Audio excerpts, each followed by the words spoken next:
ప్రేమించి పెళ్లి చేసుకుంటానని చెప్పి మోసం చేశాడు అంటూ ప్రియుడి ఇంటి ముందు ఓ యువతి ధర్నాకు దిగింది. ఈ ఘటన జగిత్యాల జిల్లా మెట్పల్లిలో జరిగింది. ఏకలవ్య నగర్కి చెందిన శిరీష, పాలకుర్తి సతీష్ 6 ఏళ్లుగా ప్రేమించుకుంటున్నారు. గల్ఫ్ నుంచి వచ్చిన సతీష్ ను పెళ్లి చేసుకోవాలని అడగగా నిరాకరించాడని శిరీష ఆరోపించింది. పోలీసులు స్పందించి తనకు న్యాయం చేయాలని శిరీష డిమాండ్ చేసింది.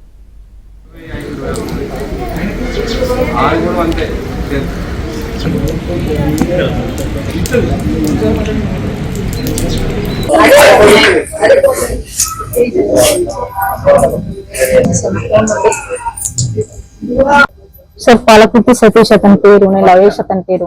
వాళ్ళ నాన్న పేరు పాలకుర్తి సంతోష్, వాళ్ళ అమ్మ పేరు పాలకుర్తి విజయ. సార్ ఇక్కడ నాతో సంవత్సరంన్నర ఉన్నాడు, తిరిగిండు, అన్ని విధాలుగా నాతో కలిసి ఉన్నాడు, నాతో మాట్లాడిండు, అన్నిట్లో నాతో సగ భాగంగా ఉన్నాడు అతను. ఇప్పుడు లాస్ట్ కి వస్తే ఫారెన్ వెళ్లే ముందు కూడా నాకు చెప్పి వెళ్ళిండు ఫారెన్ కి. ఇప్పుడు లాస్ట్ కి వస్తే ఫారెన్ వెళ్ళి వచ్చిన తర్వాత వాళ్ళ అమ్మ నాన్నకు భయపడి వాళ్ళు ఏం చెప్పారో తెలియదు సార్. దానికి భయపడి నన్ను చేసుకోను, నువ్వు నాకు వద్దు, నేను నిన్ను వాడుకున్నా, ఏదో టైం పాస్ కి మాట్లాడినా వాడుకున్నా అయిపోయింది, నువ్వు నాకు వద్దు, నేను చేసుకోను, వేరే పెళ్లి చేసుకోను, నన్ను బ్లాక్ మెయిల్ చేయడం, నాతో ఇష్టం వచ్చినట్టుగా ప్రవర్తించడం, పెళ్ళైనా కానీ నువ్వు వేరే పెళ్లి చేసుకుని పోయినా నేను నీతో కలిసి ఉంటా, నువ్వు అదేంటి అన్ని విధాలుగా నేను నిన్ను చూసుకుంటా అనడం, అతను ఇష్టం వచ్చినట్టుగా మాట్లాడడం.